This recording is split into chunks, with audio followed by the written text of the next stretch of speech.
dos pensamientos, dos mensajes, y tenía mis inquietudes en cuanto, Señor, no sé lo que quieres, yo llevo los dos. Y al final, uno era basado en este versículo, que lo he dejado, lo canto simplemente y hasta otro día lo compartiré.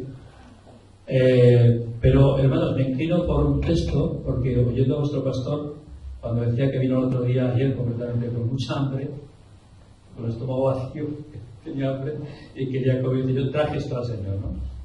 Pues ojalá, hermanos, que traigamos todos esto en esta mañana, porque de esto va el mensaje, del hambre de los hijos de Dios.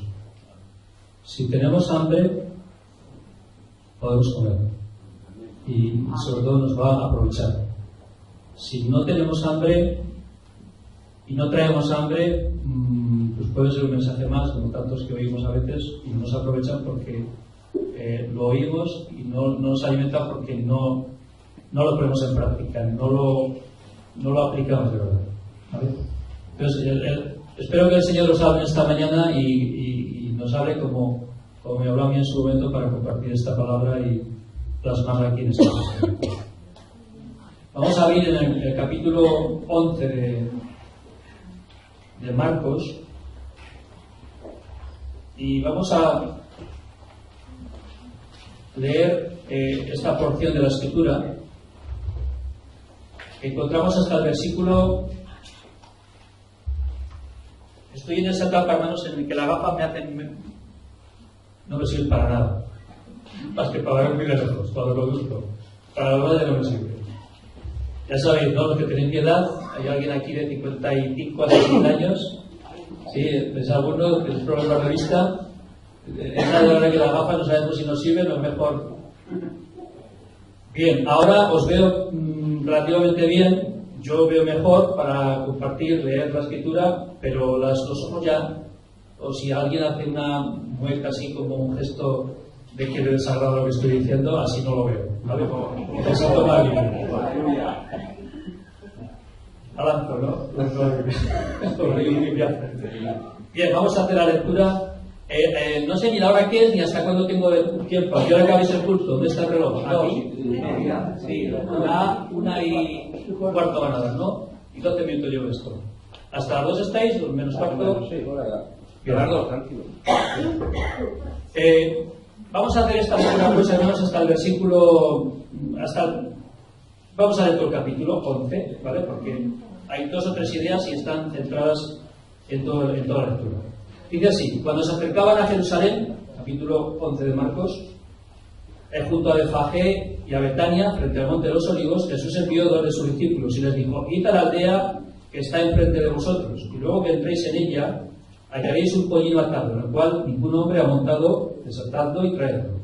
Y si alguien os dijere: ¿por qué hacéis eso?, decid que el Señor lo necesita y que luego lo devolverá. Fueron, hallaron el pollino atado fuera a la puerta, en el recodo del camino, y lo desataron. Y unos de los que estaban allí les dijeron: ¿qué hacéis desatando el pollino? Ellos entonces les dijeron como Jesús había mandado y los dejaron. Y trajeron el pollino a Jesús y echaron sobre él sus mantos, y se sentó sobre él. También muchos tendían sus mantos por el camino, y otros cortaban ramas de los árboles y las tendían por el camino. Y los que iban delante y los que venían detrás daban voces diciendo: Hosana, bendito el que viene en el nombre del Señor, bendito el reino de nuestro Padre David que viene, Hosana en las alturas. Y entró Jesús en Jerusalén y en el templo, y habiendo mirado alrededor todas las cosas, como ya anochecía, se fue a Betania con los 12. Al día siguiente, cuando salieron de Betania, tuvo hambre, y viendo de lejos una higuera que tenía hojas, fue a ver si tal vez hallaba en ella algo, pero cuando llegó a ella, nada halló sino hojas, pues no era tiempo de higos. Entonces Jesús dijo a la higuera: nunca jamás coma nadie fruto de ti. Y lo oyeron sus discípulos. Vinieron pues a Jerusalén, y entrando Jesús en el templo, comenzó a echar fuera a los que vendían y compraban en el templo, y colocó las mesas de los cambistas y las sillas de los que vendían palomas, y no consentía que nadie atravesase el templo llevando utensilio alguno. Y les enseñaba diciendo: ¿no está escrito: mi casa será llamada casa de oración para todas las naciones? Mas vosotros la habéis hecho cueva de ladrones. Y lo oyeron los escribas y los principales sacerdotes, y buscaban cómo matarlo, porque le tenían miedo, por cuanto todo el pueblo estaba admirado de su doctrina. Pero al llegar la noche, Jesús salió de la ciudad. Pasando por la mañana, vieron que la higuera se había secado desde las raíces. Entonces Pedro, acordándose, le dijo: Maestro, mira, la higuera que maldijiste se ha secado. Respondiendo Jesús les dijo: Tened fe en Dios, porque de cierto os digo que cualquiera que dijera a este monte: quítate y échate en el mar, y no dudar en su corazón, sino creyere que será hecho lo que dice, lo que diga le será hecho. Por tanto os digo que todo lo que pidiereis orando, creed que lo recibiréis y os vendrá. Y cuando estéis orando, perdonad si tenéis algo contra alguno, para que también vuestro Padre que está en los cielos os perdone a vosotros vuestras ofensas. Porque si vosotros no perdonáis, tampoco vuestro Padre que está en los cielos os perdonará vuestras ofensas. Hasta aquí, hermanos. Dejamos el último texto, porque en realidad no voy a hablar de esta última sección, pero sí hasta aquí. Vamos a ver, el pasaje, como os he dicho, quiere hablar del hambre que tenía Jesús, ¿verdad? El hambre que tenía Jesús, hermanos, seguramente, yo creo sinceramente que no era un hambre física. No era un hambre física porque no sabía Jesús que no era tiempo de higos, lo sabía o no. Jesús conocía, aparte de que es Dios, era un hombre de su tiempo, ¿verdad? Él sabía la época en que se comen los higos. ¿Se comen higos en abril? Estamos hablando de la Pascua. Estamos hablando de la época, en la fiesta de Jerusalén, en la que Jesús se metió en el templo, acaba de entrar en Jerusalén y a la semana siguiente va a morir. Por lo cual estamos hablando de marzo a abril como mucho. ¿Hay higos en marzo y abril? ¿Alguien ha estado en Jerusalén? Es parecido a esto, es el Mediterráneo. El clima es Mediterráneo. Allí, cuando hay higos aquí, hay higos allí. Yo en marzo nunca he comido higos. Me refiero a higos largo, ¿verdad? Y no, Jesús no estaba buscando higos, hermanos. No, al menos no estaba buscando higos para comer. Si estaba buscando, fue a la higuera a ver si había probablemente higos ya en cierre. Es decir, si había brotes, si había... a ver si aquella higuera podía dar fruto. Porque es un texto simbólico. Jesús, fijaos, acaba de entrar en Jerusalén como rey. Acaba de entrar como rey. Y ahora veremos por qué esa visita oficial a Jerusalén. Y el Señor vendrá, hermanos, en otra visita oficial también a Jerusalén, volverá a Jerusalén. Y volverá con otro propósito, como en aquel momento entró con un propósito. Así es que ese texto es un texto simbólico. Y fijaos, en muy pocas ocasiones se habla de que Jesús tuviera hambre física. En una ocasión el diablo le tentó, ¿recordáis? Que después de un tiempo de ayuno, dice que tuvo hambre. Claro, pero él lleva un montón de días de ayuno. No le hizo la tentación el primer día, ni al segundo, ni al 20. Debía ser el 30 o el 35, cerca ya del 40. Y vino el diablo y le dijo: si eres hijo de Dios, convierte las piedras en pan. ¿Y cómo contestó Jesús? No solo de pan, sino tenía hambre, podía tener, pero él no estaba allí con ese propósito, ¿verdad? Y aunque tenía hambre, que seguramente lo tenía, no iba a hacerle el juego al diablo. No iba a entrar en esa tentación. Pero es que en otras ocasiones, hermanos, aun cuando la gente tenía hambre y querían que les diera de comer, les decía: me pedís porque queréis comer. O sea, me seguís porque queréis comer. Me seguís porque os doy de comer de manera gratuita y me seguís porque en el fondo estáis pensando en lo material. Y yo no he venido a esto. Me quisieron hacer rey y se fue. Yo no he venido aquí a crear un clima político y a hacer un reinado político y a oponerme a Roma. No es mi propósito. Buscad el pan, que la vida eterna permanece, el cual el Padre os dará. Yo soy el pan que bajó del cielo y da vida al mundo. Con ese propósito vino Jesús. En ocasiones le dijeron a Jesús: hermanos, mira, porque como, dice Jesús, porque voy a una fiesta, decís que comedor y bebedor, borrachuzo. Y cuando no, loco. O sea, si hago una cosa me llamáis y me calificáis como un borracho, y si no hago esto, soy un loco. Sí que iba Jesús a comer de vez en cuando, pero porque le imitaban, porque quería alcanzar a los perdidos. Y ahí estaban los saduceos y los fariseos celosos, porque la gente se iba tras él. Jesús hablaba como quien tiene autoridad. Hemos visto en este capítulo, veríamos en otros, hermanos, que Jesús tenía autoridad. Al final no lo hemos leído, pero habla de la autoridad. ¿Con qué autoridad de estas cosas? Pues la autoridad que tiene el Hijo de Dios. Acaba de entrar ahí como rey. Pero claro, estaban celosos. Acaba de entrar como rey, el pueblo le aclama como rey. Jesús se deja aclamar, ¿verdad? Y le dicen, oye, mira, los judíos te están diciendo esto, no lo consientas. Si ellos callan, las piedras hablarán. Las piedras clamarán si ellos callan. Él era el rey, hermanos. Él es el rey. Amén. Es tremendo, ¿verdad? Él venía, hermanos, a esa visita oficial. Y estaba ahí como rey. Y se dejó alabar. Y se dejó proclamar. Y es más, lloró en aquel lugar. Y al ver la ciudad lloró. Y en el mismo lugar, hermanos, donde Jesús lloró por Jerusalén, otro general más tarde, 30 y tantos años, casi 40 años más tarde, se gozó y se alegró por la destrucción de Jerusalén.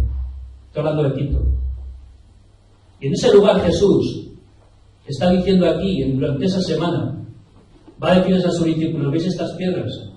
¿Veis todo esto así? Esto os llama la atención, este templo tan suntuoso, templo que además se dedicó el Señor durante esos días, y lo hemos leído, a echar fuera a los campistas y a todos aquellos que se convertían en el templo. No va a quedar piedra sobre piedra. Y tal como dijo Jesús, se cumplió. Hermanos, él vino como rey y lanzó una profecía allí. Y le dijo a los discípulos lo que iba a pasar. Y tal como el Señor dijo, así se cumplió. Pero hermanos, aunque el Señor Jesús está de visita oficial, volverá otra vez. Y celebró esa visita, o la anticipó esa visita, cuando tomó la cena delante de sus discípulos y dijo, este pan que voy a tomar con vosotros y este vino, no lo volveré a tomar hasta que esté, o venga otra vez con vosotros y estéis conmigo en la gloria del Padre, en las bodas del Cordero. Es tremendo, hermanos. El Señor, claro que Él tiene hambre. Y claro que Él no era, hermanos, un espíritu el Señor. Se vistió de naturaleza humana. Vino en carne a este mundo. Nació de una mujer. Claro que tenía hambre. Pero estamos hablando de otro tipo de hambre. Hambre espiritual. Y Jesús tiene hambre, hermanos. Y yo espero que le encuentre hambre en esta mañana aquí. Y confío, porque entonces nos va a poder alimentar como Él desea hacer con cada uno. En una ocasión, hermanos, cuando estaba de visita oficial, el presidente Kennedy en Houston, ahí sabéis que está todo este tinglao que tienen los norteamericanos para lanzar cohetes a la luna. Y estaba de visita oficial y empezó a mirar las instalaciones, lo llevaron de aquí para allá, y entró y vio una persona ahí, una mujer que estaba fregando. Inmediatamente la mujer se puso ahí como si fuera un soldado ahí para recibir al presidente. Le dice, ¿y usted? ¿Cuál es su misión aquí? Y la mujer se puso firme y dijo, señor presidente, mandar hombres a la luna. ¿Sí? Esa era su misión. Ella estaba fregando, pero estaba formando parte de ese proyecto de llevar hombres a la luna. Y así se sentía, ¿no? Y si el Señor echa la revista ahora, y si el Señor echa revista a este lugar, como hizo en el templo, el Señor entró al templo y enseguida miró todo, a ver dónde estaba cada cosa, a ver cómo estaba la situación. Él vino al centro, hermanos, al centro neurálgico de Jerusalén, al templo, donde iba la gente a adorarle, o a comerciar, a negociar, a especular. Y viendo todo aquello, el Señor se fue. Y al día siguiente vuelve y aparece la historia de la higuera.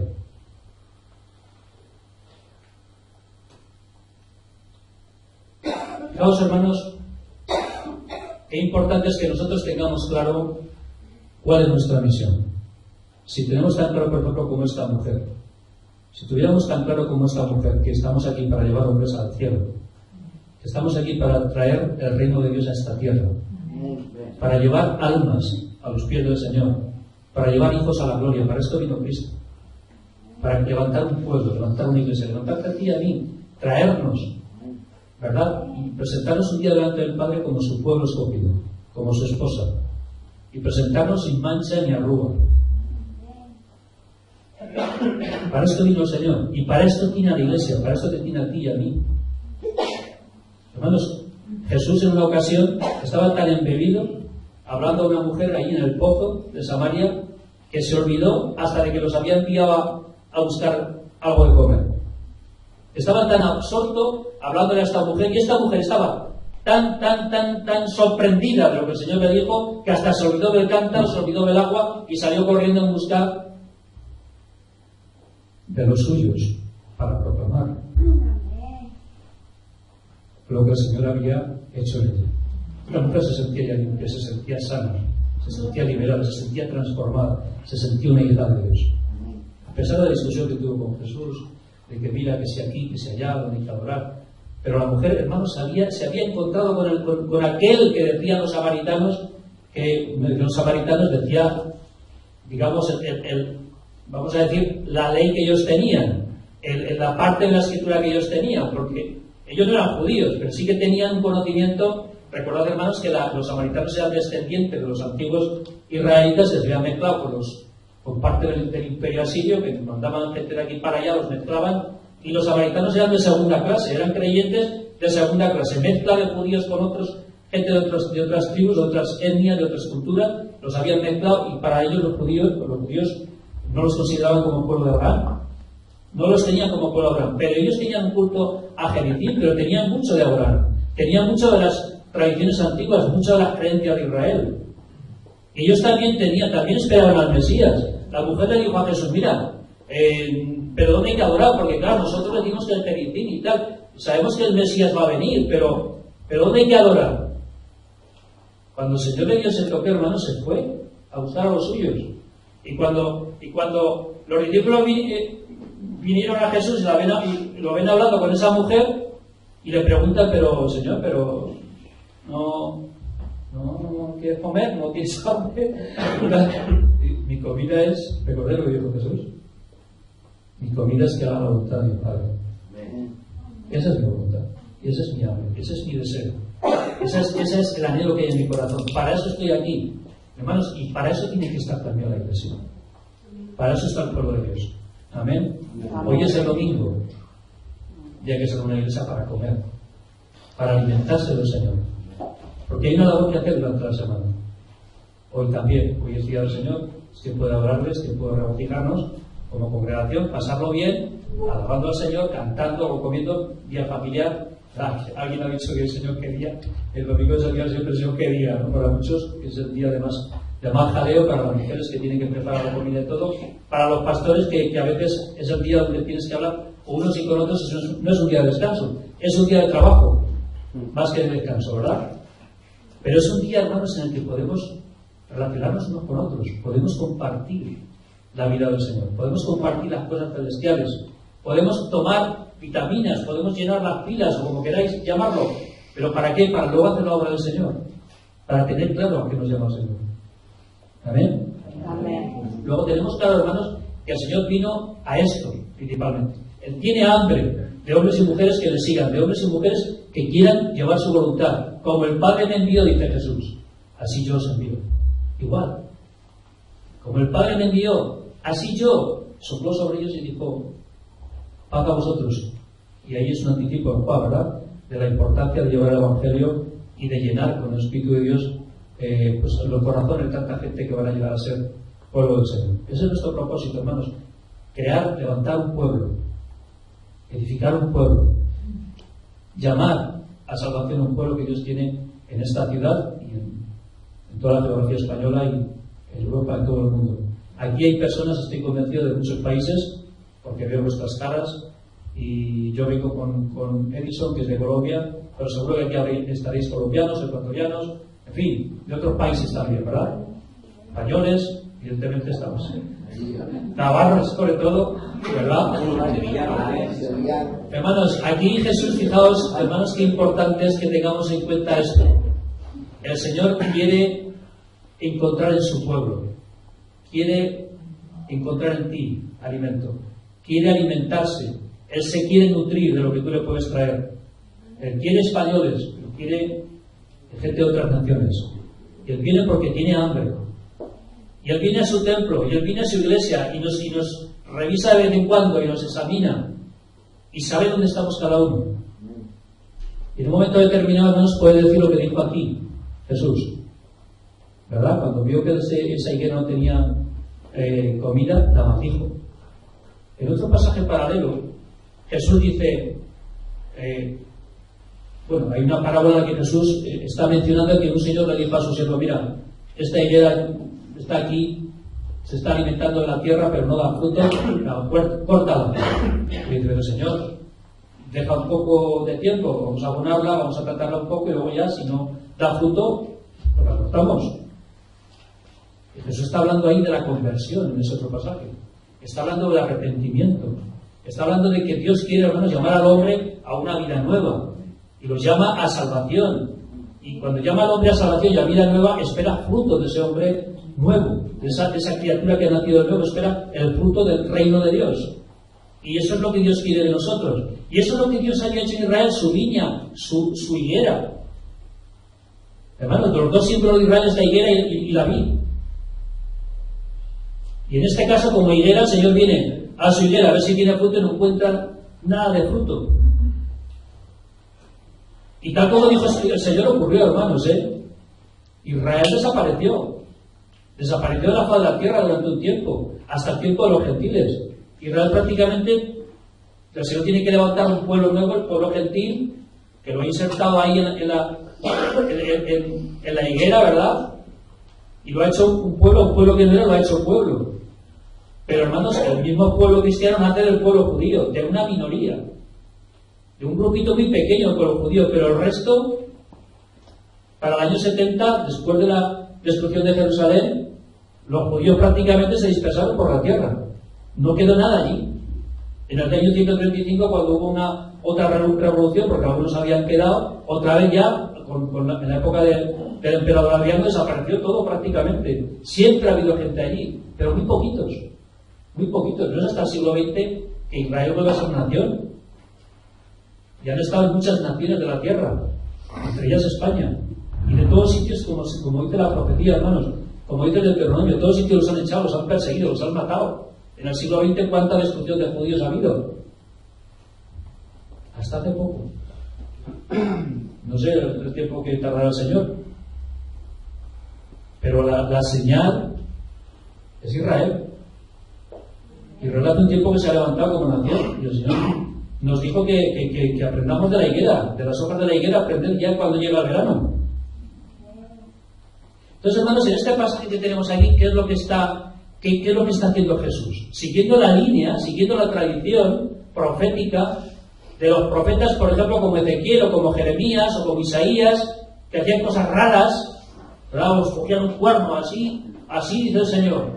O iba Jeremías y echar el cinto ahí al río aquel que pasaba por Mesopotamia, ¿no? Y escondía el cinto, luego al tiempo tenía que volver, el cinto estaba podrido. O Isaías, que se tumbaba un año entero de un costado, luego al siguiente de otro costado, y decía el pueblo: ¿qué quiere decir ¿qué está haciendo el profeta? Así va a estar el pueblo. Y así os van a llevar durante un tiempo, veis, hasta 70 años. Hacían cosas, pues ese gesto es el que hace Jesús aquí, delante de discípulos, para que lo escuchen, para que lo vean. Lanza una profecía sobre la higuera, diciendo lo que le va a ocurrir a la higuera. Porque nos llega un momento en que la paciencia de Dios tiene un límite.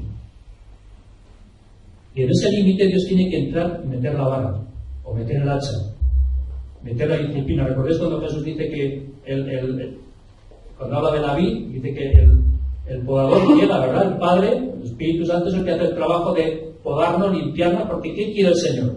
¿Para qué nos ha puesto el Señor? Los he puesto para que llevéis fruto, que vuestro fruto permanezca. Para eso ha puesto el Señor en la iglesia. Si la iglesia deja de dar fruto, si dejamos de dar fruto, el Señor va a tener que tratar seriamente con su pueblo, con sus hijos. Y tarde o temprano la disciplina de Dios va a entrar y va a venir. Y nos va a tratar porque quiere fruto. Y para que lleve fruto muchas veces, yo no sé vosotros, pero nosotros tenemos un pequeño jardín allí donde vivimos, y de vez en cuando, yo soy muy malo haciendo estas cosas. Hace poco me cargaba un rosal porque corté fuera del tiempo y lo he secado. No es que se haya secado porque no lleve fruto, es que lo he cortado mal y ya no da fruto ni ya se ha secado del todo. El sábado que viene tenemos que hacer una barbacoa y ese rosal ya lo he cortado para leña. No estoy hablando ahora de la vid, que el Señor dice que echará al fuego a lo que... No estoy hablando de esto, ¿eh? Estoy diciendo lo que yo voy a hacer con el rosal, que porque no he sabido podarlo, lo he secado. Pero hermanos, esto es lo que hace el Señor también. El Señor, ahora Él es un buen podador, es un buen jardinero. Él corta donde tiene que cortar, aunque te duela, ¿verdad? Tiene que cortar un dedo porque se te escapa la mano y se te ha alargado mucho un dedo y coge lo que no es tuyo, pues igual te corta el dedo que tienes más largo, ¿verdad? O si tienes un ojo que se sale de su sitio, igual te lo coloca. ¿Esto hace el Señor o no? ¿No dices toda la palabra? Cuando dice la palabra, hermanos, que no mintáis, no robéis, no hagáis esto, no hagáis lo otro, no forniquéis, no os llenéis de ira, de gritería. ¿No está diciendo el Señor que tenemos que corregir la lengua o la mente? Y si no lo hacemos nosotros, ¿quién lo va a hacer? Él hará que lo hagamos. Nos pondrá en circunstancias donde vamos a tener que aprender a no hacer lo que no debemos hacer. Porque esa es la labor de un padre, educar a sus hijos. Y nosotros, hermanos, llevamos el nuevo hombre por el Espíritu, pero llevamos todavía la naturaleza vieja encima. Y a veces esa naturaleza se manifiesta más, y esa vieja naturaleza que se manifiesta no deja que salga el fruto del Espíritu. Y si no hay fruto del Espíritu, el Señor tiene que de vez en cuando echar ahí una buena sacudida. Tanto es así, hermanos, que llega un momento en que cuando Pedro, al día siguiente, pasan otra vez por la higuera y dice: Señor, mira, la higuera se ha secado. Y hermano, qué lección tan tremenda, ¿verdad? El Señor dice: pero Pedro, ¿te sorprendes de esto? Entonces el Señor habla, hermanos, de la importancia de la oración, de la importancia de pedirle al Señor. Y el Señor promete algo importante, hermanos: cualquier cosa que pisoteéis este monte. Hermanos, el Señor promete dar recursos a la Iglesia cuando se encamina a cumplir su voluntad, cuando el creyente se encamina a cumplir la voluntad de Dios, cuando hacemos y estamos preparados, porque para eso nos está preparando el Señor, para hacer el trabajo del ministerio, para llevar el Evangelio a este mundo, para redimir a este mundo. El Señor ha redimido ya este mundo, hermano, lo ha hecho al morir en la cruz. Pero la misión de la Iglesia es evangelizar, es proclamar esa redención, para que la gente sepa que puede salir de la esclavitud del pecado, y que en Cristo hay redención, y que hay liberación. Y para eso el Señor dice que si hace falta echar montes al mar, los echará. Para eso, ojo, para eso. Aquí no veo que el Señor diga que está hablando de la oración de la fe que valga para todo. No, la fe no vale para todo. La fe está al servicio de Dios, es un don de Dios, para cumplir la voluntad de Dios, no para caprichitos, no para hacer nuestra labor particular, no para jugar, sino para cumplir el propósito del reino de Dios. Hermanos, y en esa línea, y estamos hablando de un pasaje profético, de un pasaje muy claro con respecto a Israel, pero con respecto a la Iglesia, porque esos que van con Jesús son la Iglesia. A Jerusalén, a Israel le va a pasar esto que dice el Señor. Pero esos que están con Él, que van con Él, que tienen que oír este mensaje, son los que Él tiene para evangelizar este mundo y para proyectar el reino de Dios a este mundo. Y el Señor dice, hermanos, que todo, y pone una prioridad muy clara, y ahí tiene que estar clara esa prioridad en el creyente, hermanos. Tenemos claro que somos llamados por Dios para extender su reino. Tenemos claro que somos hijos de Dios para hacer las obras del Padre.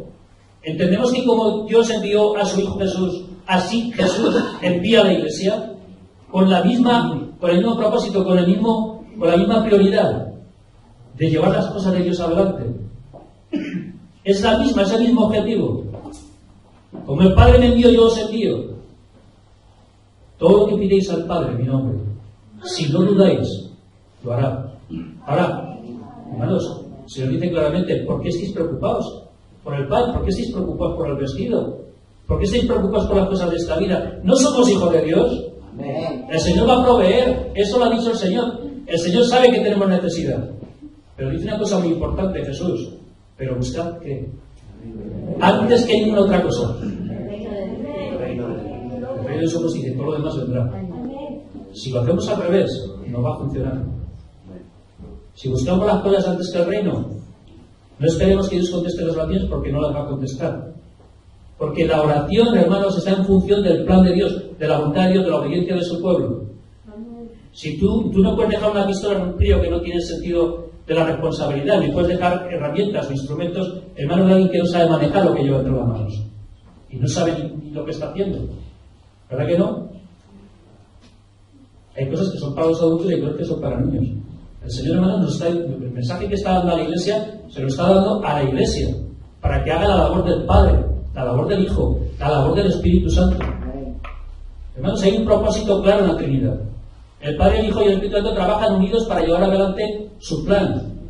Y el Padre, el Hijo y el Espíritu Santo han levantado a la Iglesia para cumplir su plan en este mundo.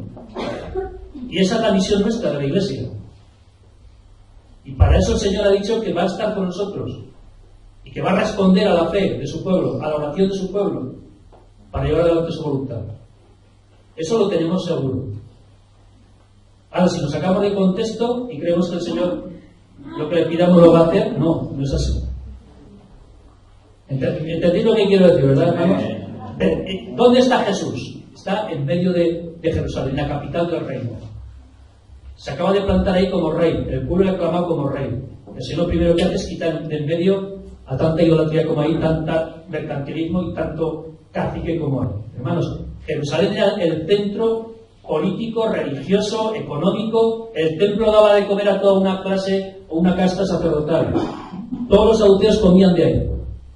Pero es que todo el dinero que entraba en las fiestas que había, la Pascua, Pentecostés, etcétera, todo ese dinero era lo que estaba alimentando la economía de Israel. En ese tiempo, ya sabemos que no era independiente, estaba bajo el Imperio Romano.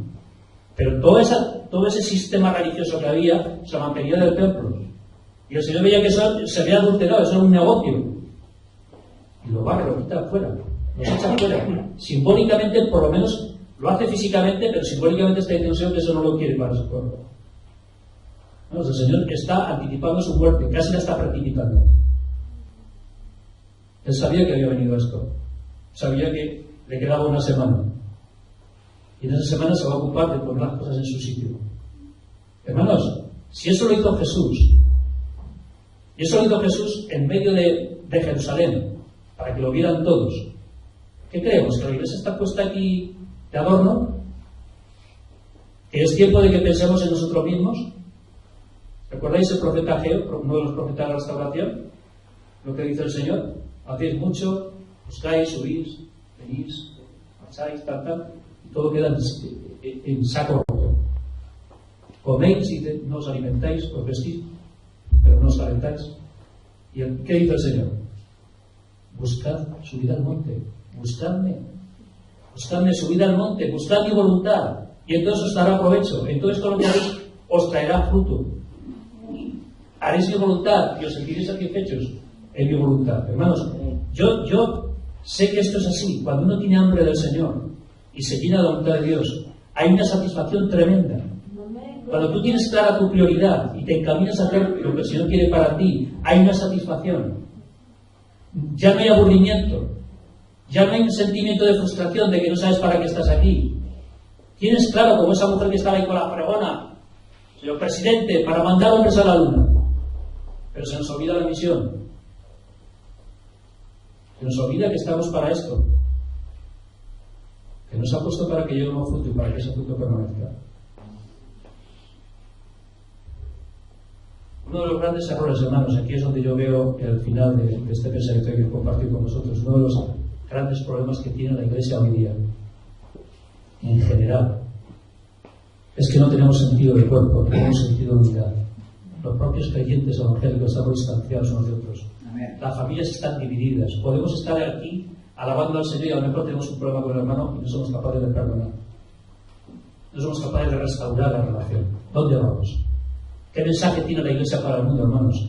Si no somos capaces de entender que el Señor está diciendo: Padre, que sean uno, para que el mundo me conozca, te conozca, para que el mundo sepa que me has enviado, para que el mundo sepa que yo soy el Salvador.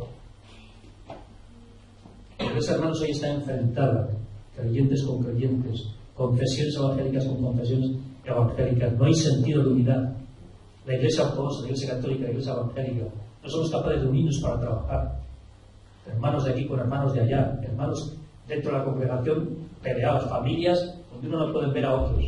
¿Creéis que eso es sintomático del Evangelio? ¿Eso es sintomático de la Iglesia, de la esposa de Cristo? ¿Creéis que el Señor puede hacer milagros a través de actitudes así, de comportamientos de este tipo? En esa revista que el Señor pasó a Israel, en este caso a Jerusalén, al templo, ¿creéis que el Señor se quedó satisfecho?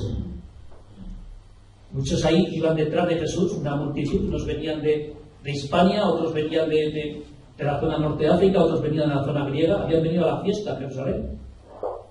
Y allí, bueno, se estaba oyendo por todas partes. El Señor había hecho milagros, había habido resurrecciones, Lázaro había sido resucitado. Y en torno a estos, la gente iba detrás de Jesús. Se armó un alboroto en estos días que, bueno, la gente iba detrás de Jesús proclamándole como quien realmente es el Rey. Pero hermanos, ¿cuál era la actitud de los fariseos?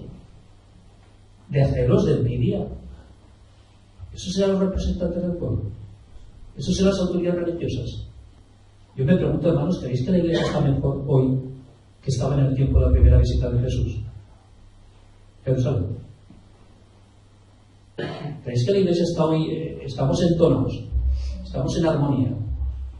Entonces, cuando el Señor dice que cuando vayamos a orar para recibir cosas del Padre, dice el Señor, como no tengáis todo para unos con otros, no os perdonará el Padre. Ya podéis pedir perdón. Nos va a perdonar si no perdonáis a los hermanos, si no perdonáis a los que os deben, si no restauráis la relación con los demás. ¿Os dais cuenta la implicación de este pasaje? Está condicionado, hermanos, a que Dios pueda hacer su propósito contigo y conmigo, a que seamos transparentes, a que seamos instrumentos, a que seamos un templo limpio. No limpió el Señor el templo así superficialmente, no lo barrió. Tiró las mesas aquello, les demostró a los cambistas, a los sacerdotes y demás que estaban jugando con las cosas de Dios. Y les llamó cueva de ladrones. No estáis siendo un testimonio, un ejemplo para el pueblo. Vosotros sois los representantes de las cosas de Dios, pero estáis pervirtiendo con la religión vuestra el corazón de la gente. Este no es un lugar de adoración, dijo el Señor. ¿Recordáis? Qué fuerte fue Jesús, ¿eh? Ese fue otro gesto, hermanos, profético. Coger el látigo y dedicarse a echarlo de allí. Eso es lo mismo que hacía Jeremías, o lo mismo que hacían otros profetas, ¿verdad? Y falta, hermanos, en la Iglesia hoy día gestos. Hoy la Iglesia no está comprometida a nivel político. Quiero decir, tenemos muy poco que decir. Venía hablando con él y decía, mira, es que a mí me produce tristeza que sea la izquierda, que sea la derecha, que sean gente de aquí y de allá, movimientos humanistas, lo que hagan lo que la Iglesia tiene que hacer. No estamos comprometidos como pueblo de Dios. Parece que la cultura no va con nosotros. Parece que el ejercicio político no va con la Iglesia. Y estamos aquí, hermanos, como Daniel.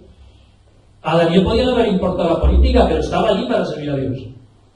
Pablo podía no haber sido un intelectual y no ocuparse de las cosas teológicas y no haber escrito las cartas que ha escrito. Si no tuviera esa preparación, no hubiéramos podido tener estas cartas que tenemos aquí. ¿Dónde está el pueblo de Dios? En ese aspecto, que mueve la cultura, que está al frente de la cultura para mover al mundo. No tenemos intelectuales apenas en el pueblo evangélico. Prácticamente somos inexistentes. ¿Entendéis lo que quiero decir, hermanos? No me malinterpretéis. No estoy abogando ni por la política, ni por la cultura, ni por... Somos lo que somos, hijos de Dios. Pero un hijo de Dios no tiene que interferirle nada para hacer el propósito de Dios. Y aquí puede haber hombres muy preparados por Dios, jóvenes con una gran visión de parte de Dios para ser personas con una gran influencia a nivel político, a nivel intelectual, a nivel científico, y no nos esforzamos en llegar a estas áreas. Parece que nos contentamos con ser la gente más pobrecita de la tierra. Y otros se están encargando de influenciar al mundo. Cuando a lo largo de la historia, hermanos, el cristianismo ha hecho no alardes, sino demostración de conocimiento, de sabiduría, de poder de Dios, en todos los campos del saber. Pero este tiempo parece que no va con nosotros. Hermanos, hemos olvidado la doctrina de la creación. Tenemos un Dios que es creador. Y como creador, todo lo que hay debajo de la capa del cielo, todo se puede investigar. Los mejores investigadores tendrían que ser cristianos. Los mejores biólogos tenían que ser cristianos, los mejores científicos tenían que ser cristianos, los mejores políticos tenían que ser cristianos. Y no es así, no está siendo así. Parece que algunas cosas no van con la Iglesia. Y hermanos, todo lo ha sometido Dios al hombre. Y si hay un hombre, un nuevo hombre, ese es el creyente. Si hay una persona limpia para hacer política, ese es el creyente. Si hay una política inteligente y culta y refinada porque conoce a un Dios todopoderoso que le ha salvado la vida e ilustrado su mente para entender que todo lo que está bajo la creación pertenece a nuestro Padre, ese es el creyente. Y estamos llamados a hacer la obra de Dios. Amén. Entonces, no vengo aquí a traer un mensaje nuevo ni sorprendente ni nada por el estilo. Os comparto mis inquietudes. Me produce tristeza ver iglesias enfrentadas, iglesias que se dividen. Gente que a veces está aquí en el púlpito hablando del amor de Dios, de que lo que Dios ha unido no lo separa el hombre, y luego resulta que están separando congregaciones, pastores.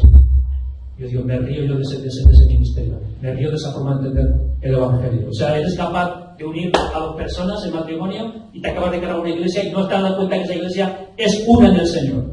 Que es la misma unión que tiene con Cristo en la iglesia, la misma que estás bendiciendo entre un hombre y una mujer. ¿Cómo es posible que unas a un hombre y una mujer de matrimonio y viviras en una iglesia el día anterior? ¿Dónde se come eso, hermanos? ¿Qué tipo de comprensión tenemos de las cosas de Dios? ¿Qué tipo de comprensión es esa? Podemos estar hablando de una persona a la calle del amor de Dios y que el Señor te reconcilia con el Padre y que en Cristo tienes perdón de pecados, vida eterna, y luego no puedes ver a tu hijo, no puedes ver a tu nuera, no puedes ver a tu vecino. ¿Qué evangelio es ese? ¿Qué evangelio es?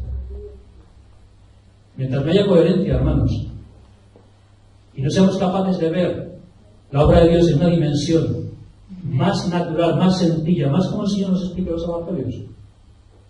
Es muy clarito esto. Es claro, ¿verdad? Cuando se dice, no creéis que si pedís perdón a Dios, pero no perdonéis al prójimo, vais a recibir nada. ¿Es claro eso o no es claro? ¿Por qué, hermanos? Dirá Juan, porque el que dice que ama a Dios a quien no ha visto, o mejor dicho, el que dice que ama a su hermano, a quien ve y no le perdona, ¿cómo puede decir que ama a Dios a quien no ha visto? O sea, que tienes al lado que es tu prójimo, no sabes tratarle con misericordia, con capacidad de perdón, de paciencia y de tolerancia, que es tu prójimo, que es como tú, que es del mismo barro que tú. Y luego te pones ahí a levantar las manos delante de Dios, diciéndole, Señor, Señor. ¿No es una contradicción? Hermanos, ¿cuál es nuestra prioridad? Porque la prioridad que el Señor, yo veo en este pasaje, la prioridad del Señor es, va a venir, hermanos. El Señor toma el pan y el vino, lo celebra con su discípulo y dice, no volveré a tomarlo hasta que venga. Y hasta que venga en el reino de mi Padre. Lo tomaremos juntos. ¿Va a venir el Señor a encontrarse una iglesia dividida? No. ¿Va a venir el Señor a buscar una iglesia que esté enfrentada? No. Él va a limpiar la iglesia. Nos va a limpiar, hermanos. Y acordaos, a mí me sorprende tremendamente, y esta semana estaba repasando, cuántas veces en el Antiguo Testamento hay profetas que dicen, Señor, pero no entiendo. Habacuc, por ejemplo, dice, no entiendo. ¿Cómo es posible que tú mandes al enemigo a destruir a tu pueblo? ¿Cómo permites que sea el enemigo el que venga a echarnos de nuestra tierra? No lo entiendo, Señor, dice Habacuc. No lo entiendo. Y así podríamos ir al Salmo 33. No entiendo lo que está pasando. ¿Cómo es posible que gente que no es creyente estén rebosantes de salud, que no les pase nada y nosotros aquí, como creyentes, en fin, tenemos nuestros problemas, nuestra dificultad? No he terminado de entender hasta que entró en la presencia de Dios y se le fue revelado, ¿verdad? Y así ya hemos salido de Job. Los propios compañeros de Job que le están diciendo, Job, tú tienes que tener un pecado grave porque no se sabe de nadie que siendo justo le pase lo que te pasa a ti. Entonces, como creyentes somos así.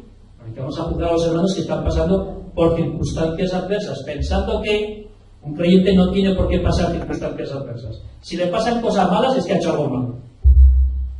Y Job no había hecho nada malo. No sabía que estaba siendo probado por Dios y acusado por Satanás y vapuleado por Satanás. Pero somos tan buenos consejeros como los amigos de Job, cuando decimos a los hermanos, este le pasa esto porque no tiene fe. O a este le pasa al otro porque ora poco. O este, ¿quién eres tú y quién soy yo para juzgar, hermano? ¿Qué sabes tú lo que le pasa a cada hermano y por qué le pasa? ¿Qué sabes tú si es el trato de Dios? ¿No crees que Dios está tratando con la iglesia? Está tratando con las familias y con las vidas. Y esta crisis no es casualidad, hermanos. Ni a nivel de España ni a nivel del mundo. No es una casualidad. ¿Creéis que el Señor va a venir a por una iglesia que no tiene dificultades, no tiene problemas, no tiene conflictos, no tiene installa como angelitos? Pues antes de que venga seremos todos angelitos. Ya casi espíritus seremos. No. El primer tratado que va a ser, hermano, por el Señor va a ser la iglesia. Porque Dios no va a juzgar al mundo si no ha juzgado primeramente su pueblo. Y no vendrá, lo dice Pedro, fijaos que es palabra de Dios. El juicio empieza por la casa. Empieza porque el Señor, Habacuc no entendía, pero el Señor le dice, sí, mira, Habacuc, estos que están viniendo, en aún le pasó lo mismo. Estos que vienen, los permito yo. Ahora os van a meter leña, pero yo luego les juzgaré a ellos, mandaré otra nación contra ellos. Pero primero el trato va a ser con vosotros. Luego a ellos ya trataré con ellos. Pero primero os estoy tratando a vosotros. Por eso Jonás no quería ir a Nínive. Conocía cómo eran los asirios, ¿verdad? Decía, predicaros de esto para que no os perdonen. Y quede yo ridículo. Buenos eran los asirios. ¿Entendéis, hermano, lo que quiero decir? El Señor trata con su pueblo. No te sorprendas, hermano, del trato de Dios. No te sorprendas de que Dios te esté poniendo a prueba. De que puedan venir dificultades en tu vida, en tu ministerio, en tu familia. Porque son formas en las que Dios nos hace ver que está trabajando con su pueblo, que está podando la higuera o la vid, y que está llevándonos a un terreno propicio. Para que no nos sorprendamos de lo que viene. No os sorprendéis de las pruebas que vienen sobre este mundo. Dirá Pedro en su carta, como si alguna cosa extraña os estuviera aconteciendo. Porque es el trato de Dios con su iglesia. Van a venir unas dificultades. Pero en medio de todo eso, Habacuc sabe ver la presencia de Dios. Aunque la higuera no florezca, aunque no haya cabras, no haya ovejas, con todo yo me regocijaré en el Señor. Aún ya hemos visto lo que dice: el Señor es bueno, fortaleza en el día de la angustia, y conoce a los que en él confían. Pero lo mismo dirá Pablo, hermanos, en el Nuevo Testamento. No hay enfermedad, ni espada, ni venga lo que venga contra el creyente, todo lo puedo en Cristo que me fortalece. Y sobre todo porque el amor de Dios está en su pueblo, hermanos. Dios nos ama. Amén. Este es el mensaje. Hermanos, tenemos un Cristo que es el Señor, que es el Rey. Él pasa revista a su pueblo. Nos visita, sí. Visita a la familia, sí. Al creyente también, la iglesia también. Que tiene que tratar con nosotros, también es cierto. Pero para llevarnos a una prioridad, hermanos. Para que no olvidemos que tenemos un plan, un objetivo. Y tenemos que tener clara con nuestra prioridad. Tenemos hambre de hacer la voluntad de Dios. Tenemos hambre espiritual de corresponder al Señor con lo que quiere cada uno de nosotros. Porque ese es su propósito, hermanos. Llevarnos a hacer la voluntad del Padre. Como el Padre me envió, así yo os serviré. Por tanto, recibid el Espíritu del Señor. Y hasta el último de la tierra llevando al Evangelio. Esa es nuestra misión. Amén. Vamos en pie y hacemos una oración.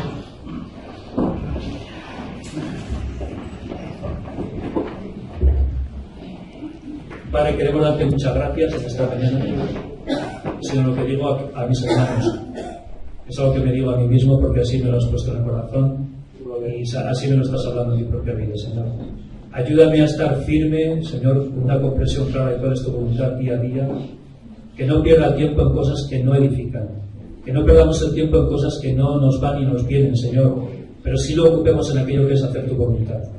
Padre, danos responsabilidad en el trabajo, danos responsabilidad en el hogar, danos responsabilidad como ciudadanos, que podamos hacer tu voluntad en todas las áreas en las que tú nos llamas a responsabilidad. Señor, que podamos ser luz de este mundo, porque dices que lo somos. Ayúdanos a los estudiantes, a las amas de casa, a los padres, Señor, a los que tenemos la obligación de cuidar de nuestro hogar y de guiarlo. Danos un sentido de equidad en todo lo que hacemos, Señor. Ayúdanos, Señor, a glorificarte, a que las buenas obras que podamos hacer lo hagamos para que otros te conozcan a ti, el único Dios verdadero. Señor, permite que haya unidad en tu pueblo para que la gente te reconozca a ti como el Dios que enviaste a Cristo a este mundo, Señor, para traer salvación, para que crean y se conviertan. Señor, ayúdanos a vivir cerca de ti, muy cerca de ti, para estar cerca los unos de los otros, y que en esta unidad, en este amor tuyo, en este perdonarnos unos a otros, podamos mostrar el ejemplo de Cristo, quien no vino a ser servido, sino a servir y dar su vida por toda esta humanidad. Que también la podamos dar por esta ciudad, por nuestros vecinos, semejantes, por nuestros compatriotas, Señor, por las personas que están a nuestro alrededor. Lo pedimos de todo corazón, en el nombre de Jesús. Amén.